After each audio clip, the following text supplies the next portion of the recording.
Mia was only 4 years old, barely tall enough to reach the piano keys without a cushion. But there was something extraordinary about the way she touched them. Every time her small fingers pressed down, the room seemed to pause. Her mother, Liza, a single parent working 2 jobs, would often come home tired from the long shifts but stop in the doorway just to listen. One night, as rain poured outside and thunder rolled, Mia sat at the old, slightly out-of-tune piano that her grandfather had once owned. She closed her eyes and played a melody she said she had dreamed about. Liza stood silently behind her, tears forming in her eyes. The melody was hauntingly beautiful, far too complex for a child who had never been taught how to read music. "Mia," she whispered after a few minutes, "where did you learn that?" The little girl looked up, smiling softly. "I don't know, Mommy. I just feel it here," she said, pressing her tiny hand to her chest. That night, Liza made a promise to herself. She would find a way to share her daughter's gift with the world.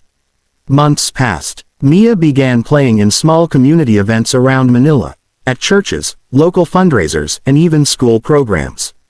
People would gather, expecting to see a cute child tapping random notes, but when she started playing, the entire room would go silent. Her music had something pure, something that felt almost sacred. One day, a video of Mia performing at a charity event went viral. It was filmed by a tourist who had visited Manila for a humanitarian mission.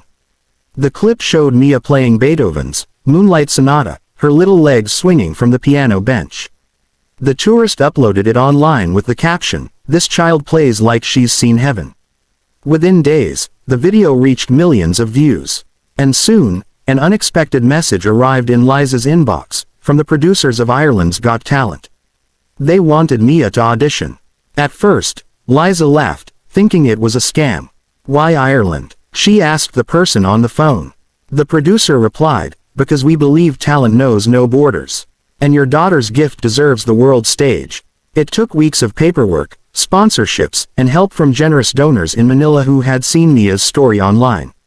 Finally, with a small pink suitcase and her mother's old rosary in her pocket, Mia boarded her very first airplane. The day of the audition arrived. Dublin was cold, the air crisp and new to her. Mia, wrapped in a fluffy pink coat, looked up at the grand stage of Ireland's Got Talent, her eyes sparkling. Liza knelt down beside her and whispered, "Just play from your heart, baby. Don't think about the judges, or the lights, or the people watching. Just close your eyes, and feel it." Mia nodded. The host announced, "Next up, all the way from Manila, Philippines, please welcome, 4-year-old Mia." The audience gasped. 4 years old. Many whispered, some even chuckled softly, thinking it must be a cute gimmick. But then Mia walked out, calm and quiet, her hands barely visible over the piano keys. The judges smiled warmly. Simon Cowell, who was a guest judge that evening, leaned forward, intrigued. "Hello, Mia, are you nervous?" he asked. Mia shook her head shyly. "No, sir, I'm happy." "And what will you be playing for us today?" he continued. She smiled. "A song for my mommy." The crowd let out a collective, "Ah." Simon chuckled softly. "Well, Mia, we can't wait to hear it. Good luck." Mia climbed onto the piano bench. The lights dimmed. For a few seconds, there was only silence, then her small hands began to move. The first few notes floated through the theater like a whisper. The melody was original, soft, gentle, and full of emotion. As she played, the room grew still.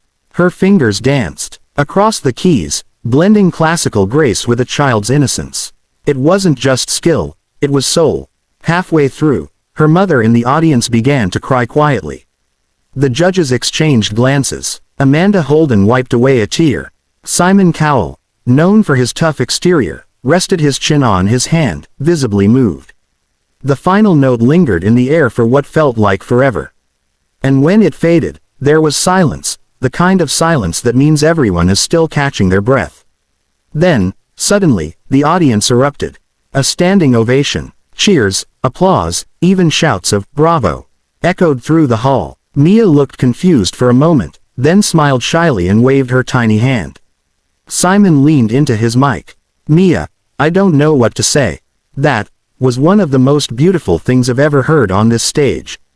"You are a gift," Amanda added, her voice trembling, "You made us all feel something we didn't expect.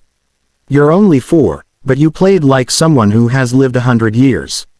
The golden buzzer moment hung in the air. Simon looked at the other judges, they all nodded. Then, with a smile, he pressed it. Gold confetti burst across the stage as Mia looked around in surprise. She turned toward her mother, who was sobbing with joy, and ran into her arms. That night, the clip of Mia's golden buzzer performance spread faster than wildfire. Within hours, millions of people around the world were watching this little girl from Manila who had brought Ireland's Got Talent to tears. In interviews afterward, when asked how she learned to play, Mia always said the same thing. "I just listen to what my heart wants to say." She didn't just win the competition, she won hearts everywhere. But what touched people most was what happened after the show. When the producers offered Liza and Mia a contract for a world tour, Liza asked if they could use part of the proceeds to build a small music school in their hometown. A few months later, they did. In a quiet street in Manila now stands a small white building with a painted sign that reads, "The Little Keys School of Music." Every afternoon, you can hear laughter and the sound of children learning to play. And sometimes, if you walk by late enough, you'll still hear Mia at the piano, teaching other kids to find their own songs.